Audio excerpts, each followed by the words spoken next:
Hey guys, so welcome to today's video where I'll be talking about a topic that I just haven't seen covered literally anywhere on YouTube, particularly in the agency space. It's going to be a topic that is like probably really obvious to some, but to be honest, I only really learned about this whole concept, and well, I mean, I always knew the concept, right, of gross profit margins, but I never really was able to understand it until one of my, I guess, mentors. Matt, if you're watching this, thank you for the conversation. I really learned a lot about it, and I want to share this with you guys now. It's basically how knowing your agency gross profit margins will enable you to scale past, let's say, the 10K per month mark, simply because you need to understand what your margins are and what your numbers are when it comes to hiring. So let's jump into it. So when it comes to understanding your agency gross profits, the reason why you want to do this is because it lets you understand, okay, do you have enough budget to make another hire, for example? So it helps with hiring. And it also helps with overall just knowing which team members you can promote. So for example, what I mean by this is, let's say you have a team member that's been working with you for a long time, they're asking for a raise, for example, how do you actually handle that? Do they deserve a raise? Can you fit it within margins, let's say, right? This is where, going back and referring to your gross margins is really going to be helpful, and helping you having a holistic understanding of gross margins in general is going to allow you to understand the unit economics behind your service or product, right? Which will lead to you having a very profitable business, right? So let's first of all define what is agency gross margins. So pretty much there's three types of margin, right? There's gross margin, right? There's net, and there's also net cash flow. The definitions I give probably are not going to be entirely textbook, but this is from my understanding, right? So gross margin equals rev minus variable cost. So pretty much what variable cost, in my opinion, is, and how I think about it in my head, is what is the marginal cost that it costs you to fulfill on a certain product or service, okay? And then there's also net margin, which is rev minus variable minus fixed, okay? So basically, or just basically fixed cost, meaning, softwares, things along the lines of where, you can have 100 clients, and if you just added another client, it doesn't really change that cost. So normally for you guys, it's probably going to be softwares, any type of subscriptions, maybe any type of masterminds you're in, things along those lines, right? Things that is going to be a drain on your bank account on a monthly basis, without factoring in things like team members, anything along those lines, or maybe adding a new user, for example, to a piece of software. Yes, that would be factored into your gross margins rather than your net. Whereas, for example, with net cash flow, this is basically just revenue minus variable minus fixed minus any kind of R&D you guys do. So for example, R&D for us as agencies normally would be things maybe buying new courses, investing in lead gen strategies, things along those lines. Those are more R&D costs. If you're an e-com brand owner, which I'm going to do a separate video about e-com gross margins completely just in a different video, it's going to be on things buying samples for potential new products, conducting research studies in different markets to try to find complementary products or adjacent products, things along those lines, right? And then there's also lastly retained earning, which I'm not really going to get into for now because it's not particularly relevant to scaling agencies and understanding gross margins. So when it comes to the different types of margins, this is pretty much it. And this is where target margins comes in and pretty much plays a role, right? So the reason why you want to understand what your gross margins are is because when it comes to scaling, let's say your gross margins are 50%, right?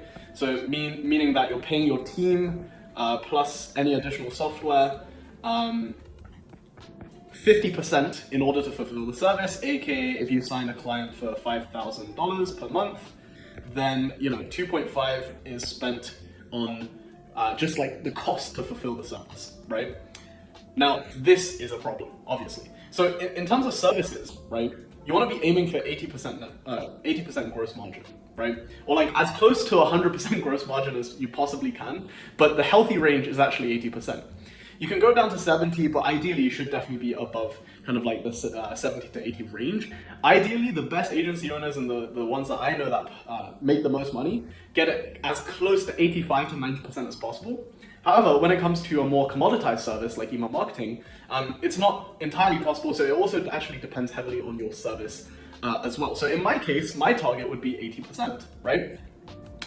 So what 80% means is, let's say you want to charge, you charge like 3K, right? Per month for a client.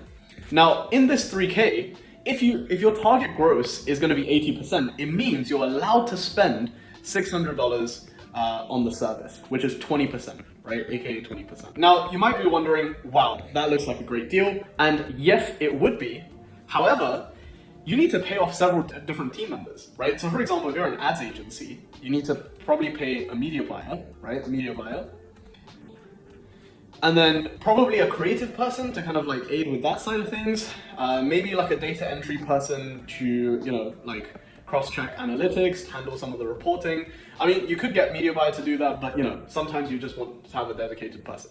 But regardless, so the $600 per month is going to be needed to be split between 3 roles, or in a lot of your cases, you guys would just have 1 media buyer and that's it in the beginning, which is, you know, kind of fine. Once you understand this kind of budget, now when it comes to hiring, let's say you want to go for a media buyer and you ask them, hey, like what's your kind of rates, right? And they tell you, hey, my rates is $600.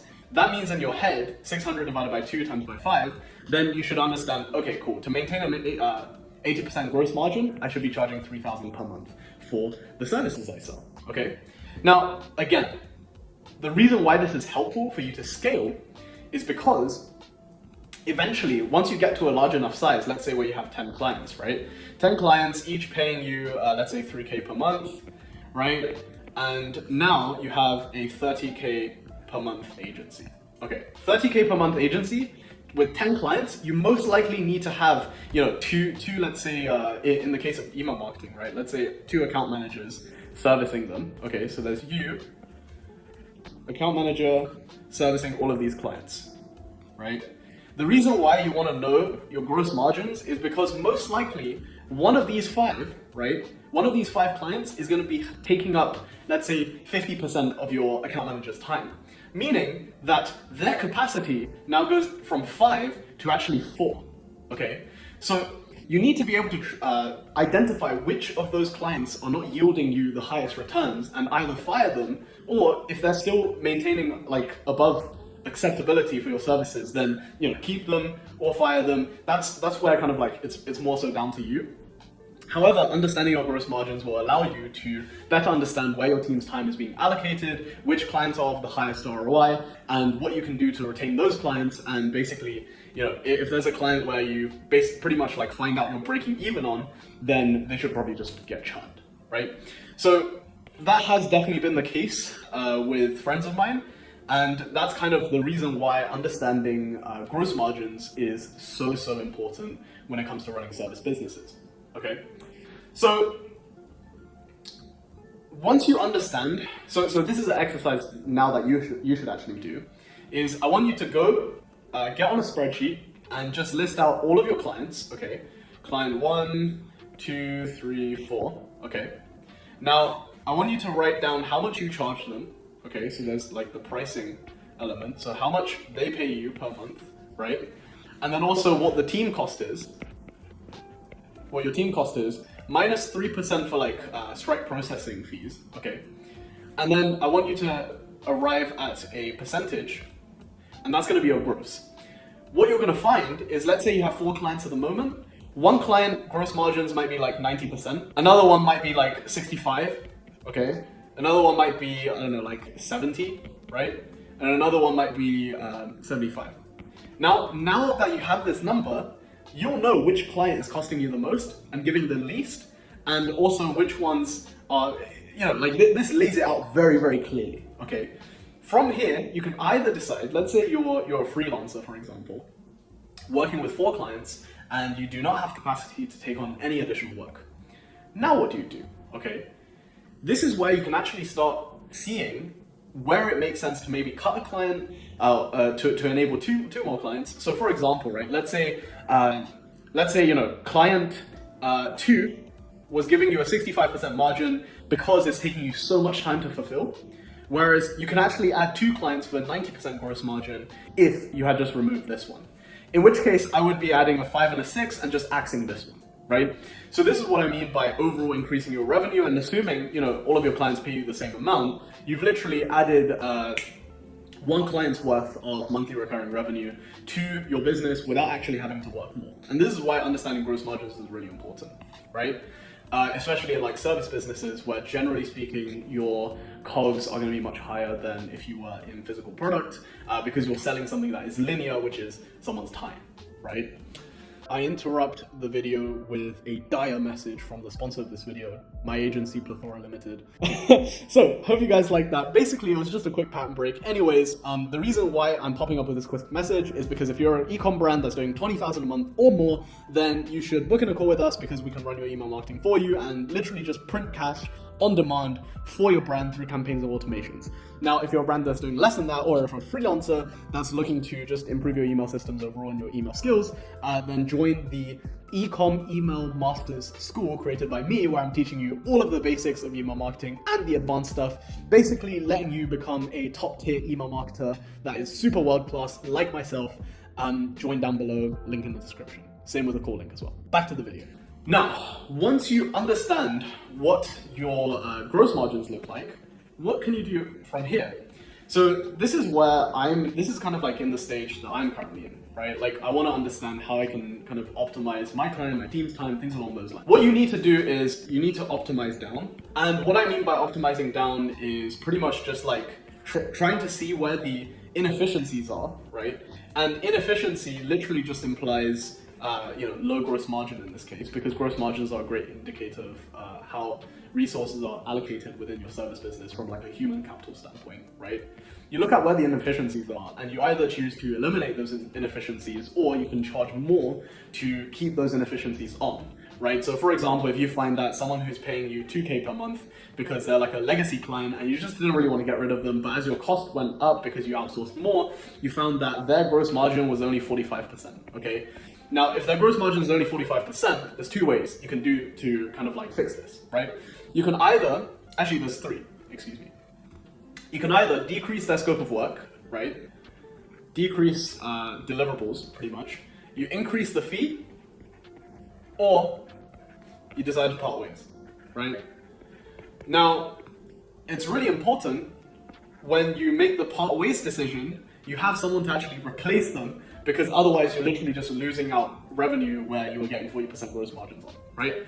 Now, in terms of decreasing deliverables, I see this as like the slightly more frictionless way of doing it. So for example, if your contract is basically like slightly, it is kind of like not super strict in terms of the deliverables. So for example, if you're a media buyer, right? And your contract just is all about, I will handle media buying for you, reporting analytics, things along those lines, and tracking in campaigns, right?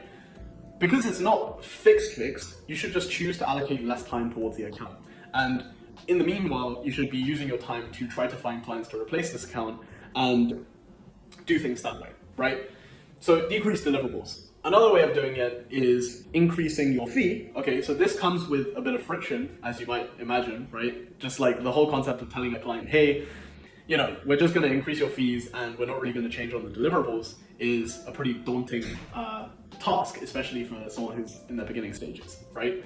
But those are kind of like the three ways you can optimize for inefficiencies or decrease gross margins to the point where you don't really want to carry that as a burden. Okay, so another thing is there a client that is far too below target, which is basically what I just outlined in terms of optimizing down.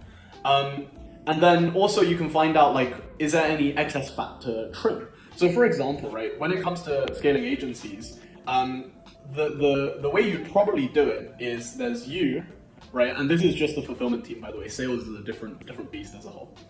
When it comes to the fulfillment teams, most likely what's going to happen is you're going to have an account manager, right? Account manager, and then a couple team members under them, right? T1, T2, T2. Okay, under them to help with the fulfillment of the service. In the case of email marketing, that would be a graphic designer and a copywriter, right? In terms of media buying, it could be like a data analytics guy or like a system media buyer, and then the senior kind of like strategist versus and like a creative or copywriter, things along those lines, right? You get the picture. And then underneath them is going to be all of the clients. Okay. That's kind of most likely going to be the setup that you have, right? It's a very linear structure that's top down, kind of managing and maintaining client relationships, things along those lines. what you might notice over time, right, is that let's say team 2 is falling behind, right? They're only able to handle 3 clients at a time, and if you give them a fourth, you know, that fourth one or like one of the 3 that they're already handling starts to churn. So whereas, you know, team 1 is handling 6 clients, okay? So there's a problem here, obviously, right? This means there's excess fat either in your team in terms of like lower performance, or there's excess fat in terms of clients of those who's kind of like taking too much of your team's time, right? To isolate this issue often is actually not the entire team that's lagging, it's often only one team member. In which case, you need to find ways to identify which that team member is and either coach them up, right? And if they can't be coached up, then just eliminate them and replace them with someone else, right? So you either improve your quality of labor or you find new quality to replace the old one. So this is what I mean like by spotting any fat to immediately trim. Another way of doing it is, for example, rather than, if you, for example, determine it's actually not a time management issue, right? It's just that there are cases where there's literally just like too many cooks in the kitchen, right? To the point where I've seen agencies set up with like an account manager, 2 copywriters, one copywriter that's like the senior one managing the 2 below them, and then everything is just a mess, right? In which case, you wouldn't need to train up, the problem isn't training up the juniors to become a senior, it's actually to just stack roles in general because you have too many redundancies, right? So what I mean by stacking roles is, you know, let's say in email marketing, a lot of the time, the account manager, right, can actually do the copywriter's job as well, right? In which case you combine the roles, and because you've combined the roles now, there's less communication that needs to be involved between individuals, meaning naturally there is just more efficiency, right? So for example, in the case of, let's say you want to combine account managers and copywriters as a role, right? Rather than having account manager, copywriter, graphic designer handling 6 clients, let's say, you might just want to have an account manager, graphic designer, and handle 5 clients, okay? So by adding this extra copywriter, you only gain 1 client as opposed to the, as opposed to kind of like the 2 or more that you're due, right? So that's how you can kind of like trim down and stack roles for efficiency. And there's also times when you might need to fractionalize roles, right? Like sometimes if you give like a graphic designer or copywriter, which is like a more creative role, way too many clients, details are going to miss. Same thing with account managers, by the way. You might want to be fractionalizing roles, or you have a case where, for example, like a e-com strategist, right? Very high level thinker, needs to come up with the ideas, but it's very hard to find someone who can strategize, right? Copyright and media buy. In which case you would need to fractionalize these roles in terms of having a strategist, copywriter, media buyer. Fractionalizing just means like splitting one role into multiple to find to better find talent at a cheaper price, pretty much.